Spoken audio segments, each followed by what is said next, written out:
Hi, my name is Julia Ellen, and today I'm going to talk to you about standardized testing in college admissions. In 2019, there was a huge college admissions scandal, which included famous actresses such as Lori Loughlin and Felicity Huffman, and many others. According to an article in Galen Context published by American School and University that I accessed on June 17th, 4 more parents have pleaded guilty to this scandal as of the 22nd of October of 2019. Many of you have been through this college admissions process or know someone who has or will eventually have children who will go through this process. It is important to make sure that every person has a fair chance of being graded admission to a university. Personally, my biggest stressor in this process was the standardized testing. I felt that I worked hard to raise my standards and my scores, but this was a huge stress to me during my college admissions process. This 4-hour test stressor could be removed if admissions used a test optional policy. Standardized test scores should not be required for college admissions. This is because the test scores are not as reliable as other sources, and it prevents many qualified individuals from being given a chance to be graded admission.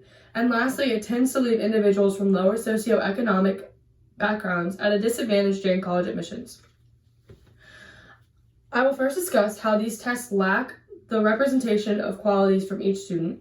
I will also discuss how using a test optional policy will increase the access to higher education, and then I will discuss how prestigious universities, if they were to take on a test optional policy, then the smaller, less prestigious universities would follow in their footsteps.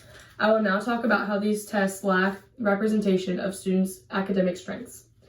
Many argue that the ACT and SAT scores add to the college admissions process, and it is a measure that is equal across all applicants, and it removes subjectivity between high school grades or activities. But this viewpoint forgets the fact that there are many more representative factors that will grade and see academic intelligence more than this test score does. College admissions strive to determine those who will be successful in finding a 4-year degree. This decision should be made without these standardized test scores.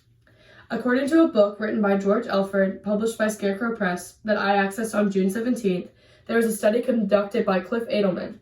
This study discovered that the intensity of an applicant's high school curriculum is a better measure to consider during the college admissions process. This study found that when looking at a group of students who were in the top 20% of academic intensity in their classes in high school, 72% of those students were successful in reaching a bachelor's degree. This is compared to the top 20% of SAT scores, where only 67 of those students were able to complete a bachelor's degree. If paired with academic intensity of high school courses with the GPA and their class rank, the predictability of success would increase. This measures difficulty of curriculum over 4 years instead of a 4-hour test period. Now that you understand the goal of college admissions and that these test scores are not representative of a student's true academic intelligence, I will now discuss increasing access to higher education. Eliminating test scores will increase access to higher education.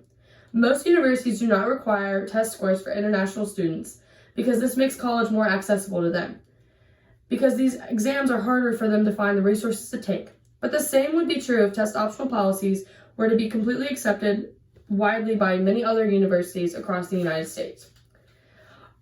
According to an article by EBSCO by Mary Stegmar that was posted in the Journal of College Admission that I accessed on June 17th, Mary believes that one of the top 3 ways to expand access to a college education is to reconsider the standardized testing requirements. International students find it hard to access these standardized tests. The same is true for many Americans who lack the funds to pay to continuously take that exam to reach their ideal score. If university admissions departments were to make test scores optional, more people would have access to a college education because it removes that economic burden for testing.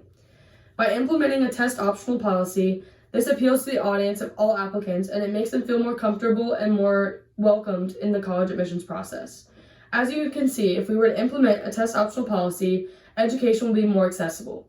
Now we'll discuss how if smaller schools were to follow a larger school's policy of taking on a test optional policy, then we would be more successful in allowing students into school.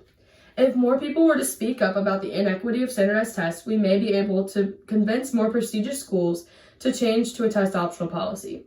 This could convince many public and less prestigious colleges to do the same, for fear of damage to their academic reputation. According to an article on EBSCOhost that was written by Joseph Soares that I accessed on June 17th, quote, although 40% of America's college offers test optional admissions, some like Harvard still require SAT/ACT scores. Now is the time for institutions like Harvard, a very diverse and prestigious university, to embrace this test optional policy. Harvard likes to keep a very diverse and bright student base. So does Wake Forest University, which has taken on a test optional policy, and they have seen an ability to increase their diversity dramatically. If Harvard were to implement a test optional policy, they would also find it easy to accept a diverse class. Smaller colleges are wanting to continue to improve their academic reputation, but fear taking this action. If Harvard were to take this action on a test optional policy, it would be more acceptable for these smaller schools to follow suit. In review, I have discussed how these standardized tests lack the representation of academic strength. I then discussed how the test optional policy will increase access to higher education.